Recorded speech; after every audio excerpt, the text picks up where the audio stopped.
Je souhaite un bon sabbat à chacun de vous et je prononce sur chacun de vous, des enfants, des familles représentées, de nos amis qui sont parmi nous, une grande bénédiction de la part du Seigneur. Frères et sœurs, que Dieu vous bénisse. Jésus parcourait toute la Galilée, enseignant dans les synagogues, prêchant la bonne nouvelle du royaume et guérissant toute maladie et toute infirmité parmi le peuple. Sa renommée se répandit dans toute la Syrie et on lui amenait tous ceux qui souffraient de maladies et de douleurs de divers genres. On lui amena des démoniaques, des lunatiques, des paralytiques et il les guérissait. Une grande foule le suivit de la Galilée, de la Décapole, de Jérusalem, de la Judée et d'au-delà du Jourdain. Seigneur, notre Père et notre Dieu, fais-nous comprendre la leçon que tu veux que nous puissions tirer de ce passage. Parce que certainement, il y a quelque chose que tu veux nous dire pour ce temps présent. Alors révèle-toi à tes enfants au nom de Jésus. Le récit de Marc chapitre 5 que nous venons de lire, que je vous invite à revisiter, confirme un autre passage. Un autre texte qui se trouve dans 1 Jean chapitre 3 verset 8. Et que nous dit 1 Jean 3 verset 8 ? 1 Jean 3 verset 8 nous dit que celui qui pêche est du diable. Car le diable pêche dès le commencement. Mais ce qui est intéressant, c'est que le Fils de Dieu a paru afin de faire quoi? De détruire les œuvres du diable. Frères et sœurs, dans ce récit, Jésus nous invite à méditer sur deux choses. Il nous invite à méditer sur combien de choses? Deux choses. Et je souhaite que nous les retenions. La première, c'est l'œuvre et le dévouement du serviteur. Et la deuxième chose, c'est la puissance divine qui se manifeste dans le service. Quelqu'un, en l'occurrence Jésus, va se mettre au service de son Père, auprès de ceux qui souffrent, de ceux qui sont possédés, de ceux qui sont malades, et la puissance de l'Esprit va se manifester dans le service de Jésus-Christ. Nous vivons aujourd'hui dans un monde où la puissance de Satan se dresse contre celle de Christ. Et c'est ce que nous appelons le grand conflit cosmique que nous étudions ce trimestre. Et le Seigneur qui nous a sauvés a besoin de nous pour aussi aider quelqu'un à trouver le salut. Et comme le portent si bien les jeunes sur leur polo, sur leur t-shirt, ils sont sauvés pour servir. La terre d'où vous et moi sommes sortis et où devait jaillir l'abondance a du mal aujourd'hui à produire sans engrais et sans produits chimiques. Chaque jour, cette terre de laquelle nous sommes sortis souffre pour accueillir des morts. La terre est en train de devenir un cimetière. L'homme, face à cette situation, ne demeure pas là sans chercher à faire quelque chose, sans chercher à remédier à la situation. Alors que fait l'homme? Il essaie d'enchaîner la puissance de Satan par lui-même. Qu'est-ce qu'il essaie de faire? Il essaie de prendre des chaînes pour enchaîner la puissance de Satan. Mais qui d'entre nous peut enchaîner la puissance de Satan?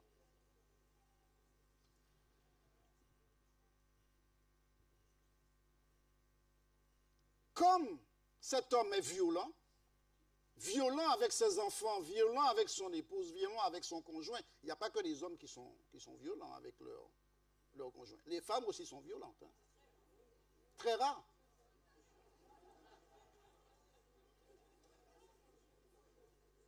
Alors, comme les hommes sont violents, qu'est-ce qu'ils essaient de faire? ils essaient de lutter contre la violence. Comme il ne peut pas s'empêcher de picoler, il ne peut pas s'empêcher de boire, il va lutter contre l'ivrognerie. Face à l'immoralité, il fait pareil, mais sans succès. Ou s'il y a succès, le succès est seulement apparent. Les liens qu'il utilise pour enchaîner la puissance du mal se rompent au fur et à mesure et le même état subsiste. C'est ce cri que Paul pousse quand il dit « Malheureux que je suis, qui me délivrera ?» Il essaie d'attacher le mal, mais il n'arrive pas. L'homme a besoin d'un libérateur et ce libérateur, c'est Jésus. Satan sait pourquoi Jésus est venu dans ce monde. Et Jésus est venu dans ce monde pour détruire et anéantir son pouvoir. Amen. Le diable pêche dès le commencement, mais le Fils de l'homme apparut afin de détruire les œuvres du diable.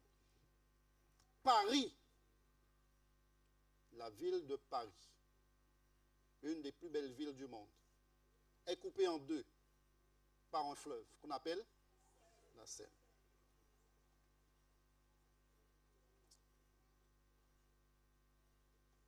La Seine fait qu'à Paris, il y a deux rives. Il y a la rive droite et la rive gauche. À la fin des Champs-Élysées, au centre de la chaussée de la place Charles de Gaulle, nous trouvons l'Arc de Triomphe qui se situe sur la rive droite. Et de l'autre côté, nous trouvons la Tour Eiffel qui se trouve sur la rive gauche. Si vous voulez passer de l'Arc de Triomphe à la Tour Eiffel, il faut changer de rive. Parce que les deux ne sont pas situés sur la même rive. Il y a la Tour Eiffel sur quelle rive déjà? La rive gauche et l'Arc de Triomphe sur la rive droite. Jésus, un jour, a changé de rive afin de nous libérer. Il n'a point regardé d'être l'égal de Dieu. Il était avec Dieu, il était Dieu lui-même, sur une rive, mais il n'a point regardé d'être l'égal de Dieu. Qu'est-ce qu'il a fait? Il a changé de rive. Il s'est dépouillé lui-même et il a pris la forme de chacun de nous. Il est venu parmi nous afin de nous sauver. Il est descendu vers nous afin de nous libérer de nos chaînes, les chaînes de la méchanceté. Dans Marc chapitre 7, versets 20 à 23, la méchanceté est manifestée dans la fornication, dans l'adultère, dans la violence, dans le meurtre, le mensonge, la calomnie, la médisance, le regard envieux, le vol, la soif de posséder, les méchancetés, la fraude et l'orgueil. Mais Jésus a changé de rive afin de nous sortir de ces situations. Alléluia. Nous sommes en Décapole, la tétrarchie de Philippe dans le territoire, qui est à moitié juif et à moitié païen. Il y a donc deux rives. Il y a la rive droite et la rive gauche. Aujourd'hui, nous parlons de zone de confort. Nous sommes sur une rive, le savez-vous? Mais il nous faut changer de rive. Êtes-vous prêt à changer de rive? Voulez-vous changer de rive? Voyez-vous l'importance de changer de rive?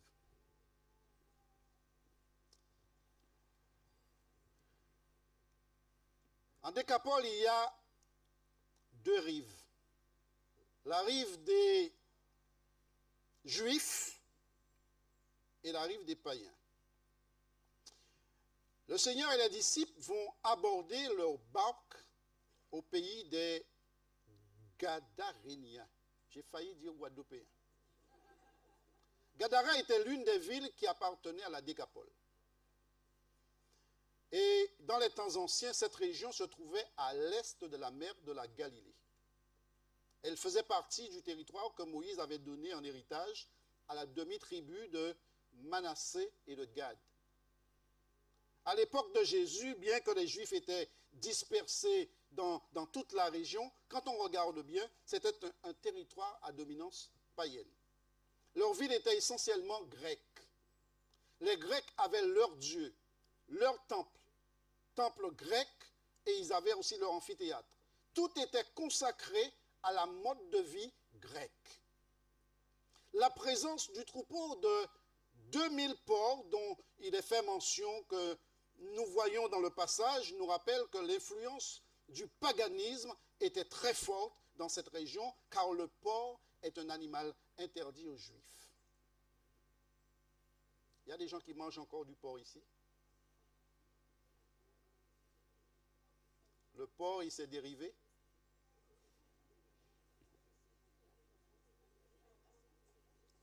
Laissez-moi vous dire qu'il y a un enseignement dedans.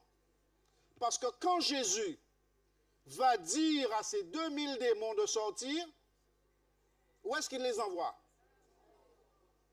Il les envoie dans les porcs. Aux cochons. C'est préférable de dire aux cochons. Et que vont faire les cochons? Les cochons vont se précipiter dans la mer. Mes frères et sœurs, le paganisme était tellement répandu que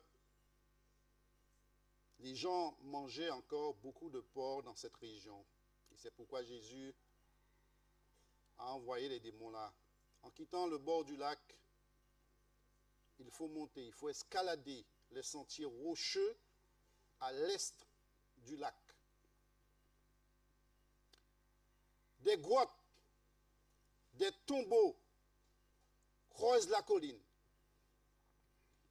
Le lieu est sinistre. C'est un repère de brigands. Ces brigands qui pillent les passants. Du haut de leurs rochers, parce qu'ils sont perchés, ces démoniaques dominent le lac. Ils sont les premiers à apercevoir au large la flottille de canots rescapés du cyclone de la nuit précédente. Parce qu'il y avait eu un cyclone sur le lac. Et ce n'était pas un cyclone quelconque. Ce n'était pas un vent comme nous le connaissons. Jésus est sur le lac avec ses disciples et ils sont dans une barque. Frère Mathias, tu as déjà été dans une barque? Dans une tempête? Le soir? Tu ne fais pas la pêche de nuit, toi? Oui. Mes amis, Jésus est dans une barque. Et ce n'était pas une Saint-Troise à l'époque. Il n'y avait pas de moteur. Il n'y avait pas de Yamaha. Il n'y avait pas de Suzuki derrière. C'était la voile. Il est dans une barque avec les disciples et une tempête se soulève. Parce que Jésus a décidé de changer de rive. Et comme il est dans un conflit, l'adversaire sait pourquoi il change de rive, une tempête se soulève. Parce qu'il faut que Jésus, il faut arrêter Jésus. Il faut qu'il meure dans cette tempête. Il faut qu'il se noie dans cette tempête avec ses disciples. La mission à accomplir, il ne faut pas l'accomplir. On va arrêter ça et on va envoyer du vent, de l'eau pour empêcher que Jésus arrive sain et sauf. Frères et sœurs,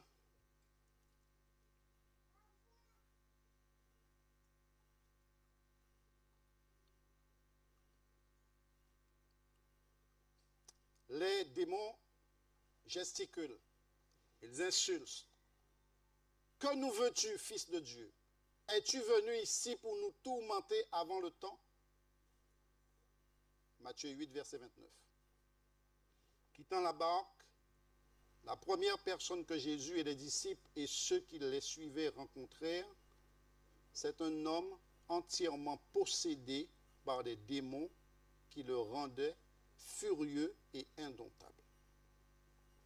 Alors, si vous lisez ce récit dans Matthieu chapitre 8, il est question de deux démoniaques. Marc et Luc aussi, qui rapportent cet événement, parlent d'un seul démoniaque. Et je vous propose la lecture de Marc chapitre 5. Ce même jour, sur le soir, Jésus leur dit, passons à l'autre bord, après avoir envoyé la foule, et l'emmenèrent dans une barque où il se trouvait. Il y avait aussi d'autres barques avec lui. S'éleva un grand tourbillon, et des flots se jetaient dans la barque au point qu'elle se remplissait déjà. Quelque chose allait se passer sur l'autre rive. Et c'est pourquoi la barque se remplissait. Quand on est au service de Dieu, Satan ne se manifeste pas de la même manière que quand on n'est pas au service de Dieu. Le saviez-vous? Quand on est au service de Dieu, comment il se comporte? Il est furieux. Il est comme un lion rougissant, cherchant qui? Dévorer. Ils arrivaient à l'autre bord de la mer, dans le pays des Gadaréniens. Aussitôt que Jésus fut sorti de la barque, il vit au-devant de lui un homme sortant des sépulcres et possédé d'un esprit impur. Cet homme avait sa demeure dans les sépulcres et personne ne pouvait plus le lier, même avec une chaîne. Car souvent, il avait eu des fers aux pieds et avait été lié de chaînes, mais il avait rompu les chaînes et brisé les fers, et personne n'avait la force de le dompter. Il était sans cesse, nuit et jour, dans les sépulcres et sur les montagnes, criant et se meurtrissant avec des pierres. Ayant vu Jésus de loin, il accourut, se prosterna devant lui et s'écria d'une voix forte, « Qui a-t-il entre moi et toi, Jésus, fils du Dieu très haut? Je t'en conjure au nom de Dieu, ne me tourmente pas. » Frères et sœurs, c'est la terrible réalité de beaucoup d'hommes et de femmes. Nous avons dans ce forcené le portrait moral de l'homme pécheur qui est un jouet du diable. Entraîné et tourmenté par ses passions brutales, qui demeure dans la mort. Parce que sa demeure, c'est où? Dans les tombeaux. Cet homme ne pouvait faire qu'une seule chose, c'est-à-dire de se faire du mal lui-même, être un danger pour ses semblables. C'est la réalité de milliers de personnes autour de nous, et peut-être même au milieu de nous. On se fait du mal à soi-même, et nous devenons un danger pour les autres. Les autorités avaient vainement essayé de réduire à l'impuissance cet homme en le couvrant de chaînes. Le texte nous le dit. Parce qu'en fait, c'est comme cela que les autorités procèdent. Quand quelqu'un commet des méfaits, qu'est-ce qu'on fait? On lui met des chaînes. On lui met des chaînes aux mains. Et même parfois aux pieds. C'est comme ça que les autorités font. Quand vous êtes une menace pour la société, on vous met des menottes. C'est ainsi que les hommes cherchent à réfréner les débordements de la nature humaine. Mais Jésus n'agit pas de la même manière. Les hommes, les autorités nous mettent des chaînes, mais Jésus vient pour briser les chaînes. Amen. Vous n'avez pas entendu. Hein? Les autorités nous mettent des menottes, nous mettent des chaînes parce que nous sommes en danger, nous avons un problème, nous avons un comportement qui trouble. Mais Jésus, il n'agit pas de la même manière. Satan nous met des chaînes, mais Jésus vient pour briser les chaînes. Le possédé avait le champ libre sur cette côte sauvage. C'est lui qui faisait la loi. Il était la loi lui-même. C'est normal parce qu'il est possédé de démons. C'est comme Satan qui croit que la terre et ceux qui l'habitent lui appartiennent. Cet homme vit dans les tombeaux sur les montagnes. Il est complètement nu et il pousse des cris. Il se taillarde avec des cailloux. Il se meurtrit avec des pierres. Il est tourmenté à l'intérieur et émotionnellement perturbé. Il avait des tendances suicidaires. Satan travaille toujours pour l'autodestruction de l'individu. Cet homme est en train de se tuer lui-même. Qu'est-ce qu'il fait? Il se taillarde. Et quand on se taillarde, qu'est-ce qu'on fait? On ouvre les veines. Parce qu'en fait, il sent qu'il a quelque chose en lui. Il a envie de faire sortir cette chose. Mais il n'arrive pas par lui-même. Donc, il s'autodétruit.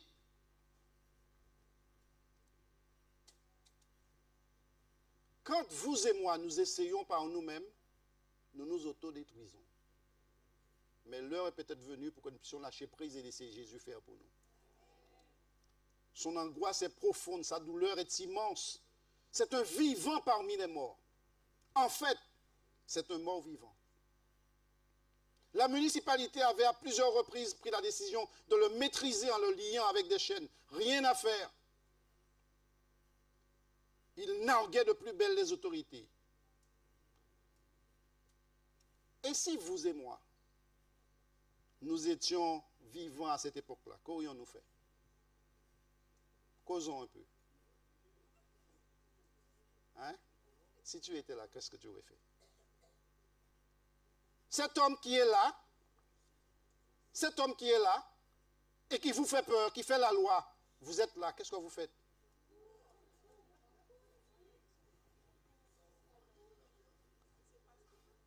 Il faut avoir de bonnes jambes pour courir devant les démons. Il faut avoir de bonnes jambes pour courir devant les démons. Nous nous serions probablement écartés, moi le premier, avec effroi et horreur d'une telle créature. N'est-ce pas? Mais Jésus, lui, il ne s'en détourne pas. Amen. Jésus va s'occuper de ce malheureux. Jésus s'occupe de lui, non en le liant de chaînes, mais bien au contraire, il va le délivrer de sa misère. Jésus va briser les chaînes de la méchanceté que Satan utilisait pour le maintenir captif. Jésus va le libérer de son esclavage. Sors de cet homme, dit Jésus. Sors de cet homme, esprit impur. Après ces paroles, le possédé est libéré. Hier, il était agité. Aujourd'hui, il est calme, il est placide, il est paisible. Hier, c'était un ivrogne. Aujourd'hui, il est comment? Il est sobre. Hier, c'était un meurtrier. Aujourd'hui, il est quoi? Il est quelqu'un qui observe la loi. Il est un défenseur de la loi. Il est habillé sans doute par la foule. Le voilà dans son bon sens et il est tout neuf. Comme il montait dans la barque, celui qui avait été démoniaque le suppliait demandant à l'accompagner. Qui montait dans la barque? Comme Jésus allait monter dans la barque, celui qui était possédé, que Jésus avait délivré, fait quoi? Il demande à Jésus de l'accompagner. Jésus ne le lui permit pas, mais il lui dit quoi? Va dans ta maison, va vers les tiens et raconte-leur tout ce que le Seigneur a fait pour toi et comment il a eu pitié de toi. Amen. Il s'en alla et se mit à proclamer dans la Décapole tout ce que Jésus avait fait pour lui, et tous étaient comment? Dans l'étonnement, parce que Jésus l'avait libéré. Et ceci, juste parce que Jésus avait changé de rive. S'il n'avait pas changé de rive, tous ceux qui ont entendu ce témoignage ne l'auraient pas entendu. Juste parce que Jésus est passé de l'autre bord, cet homme a pu rendre témoignage. Je vais conclure ici en disant qu'aujourd'hui encore, Jésus est aux prises avec Satan et avec ses démons. La lutte est inévitable. Il s'agit de forces antagonistes, farouches, et ils sont puissants tous les deux. Nous n'avons pas suffisamment de chaînes, de force et de jambes pour lutter seuls. Mais l'issue de ce combat, frères et sœurs, ne fait pas de doute. Jésus a paru, frères et sœurs, afin de détruire les œuvres du diable. Vous êtes convaincus de cela? Alors dites-le à la personne qui est à côté de vous, qui est peut-être dans une lutte, dans un combat. Dis-lui que Jésus est apparu afin de détruire les œuvres du diable. Jésus a détruit les œuvres du diable dans la vie de cet homme.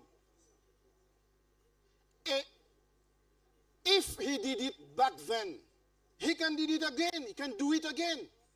S'il l'a fait dans le passé, il peut le faire encore aujourd'hui. Et il peut le faire pour toi et pour moi.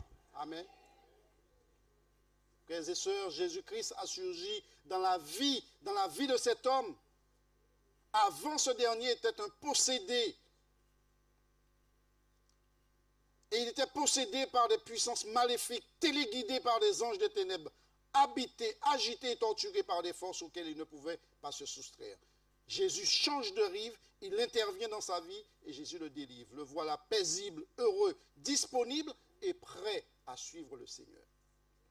Plus de démons, plus de forces aliénantes, plus de torture, mais un monde nouveau s'ouvre devant lui.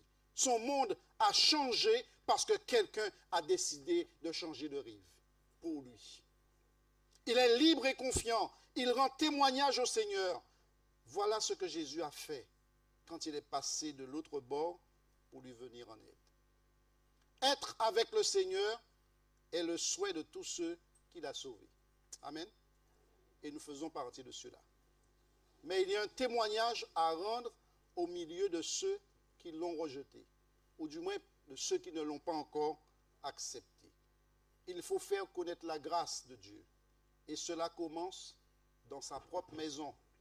Va dans ta maison, lui dit Jésus, vers les tiens et raconte-leur tout ce que le Seigneur t'a fait et comment il a eu pitié de toi. Il n'y a pas quelqu'un dans ta famille qui n'a pas encore rencontré le Seigneur? Il n'y a pas quelqu'un dans ta famille qui a rencontré le Seigneur mais qui a quitté le Seigneur? Hier soir, j'étais dans une église et j'ai rencontré quelqu'un que je connaissais très bien. Il était dans l'église. Il a servi l'église. Il a même fait des études pour être un ministre de culte. Il a quitté l'église, il est resté 7 ans dehors. Et il m'a dit, pasteur, aujourd'hui je retourne. Il m'a demandé des conseils. Il m'a dit, est-ce que j'ai besoin d'être rebaptisé? J'ai prié avec lui. Je lui ai dit, écoute, tu es marié. Si tu venais à divorcer et que tu te rendes compte que tu as fait une erreur et que tu veuilles retourner avec ta femme, qu'est-ce qu'il te faut faire? Est-ce que tu peux juste retourner avec elle et dire que c'est ta femme? En fait, oui. Mais en même temps, non. Parce qu'il s'est séparé, il a divorcé de cette femme. Je lui ai dit, alors, tu es resté 7 ans dehors. Il faut que ceux avec qui tu mangeais, tu buvais, tu faisais des choses, voient qu'il y a une transformation. Il faut que tu leur rendes témoignage. Il faut te remarier avec Christ parce qu'il y a eu séparation. Il m'a dit, pasteur, j'ai compris. Et il sera baptisé, certainement aujourd'hui ou sabbat prochain. Amen. Frères et sœurs, laissez-moi vous dire quelque chose. Dans ma maison, il y a des personnes qui n'ont pas encore accepté Christ. Et Christ me dit, va vers les tiens et raconte-leur tout ce que le Seigneur t'a fait et comment il a eu pitié de toi. L'enseignement d'aujourd'hui, c'est 2 choses. L'œuvre et le dévouement du serviteur. Première chose, l'œuvre et le dévouement du serviteur. Sommes-nous des serviteurs dévoués à la cause de Dieu? Sommes-nous prêts à sortir de notre zone de confort? Sommes-nous prêts à changer de rive pour présenter la bonne nouvelle de l'Évangile à quelqu'un? Deuxième enseignement, la puissance divine manifestée dans le service. Quand je me mets au service de Dieu et que la puissance de Dieu s'empare de mon service, le miracle du salut se produit au nom de Jésus-Christ.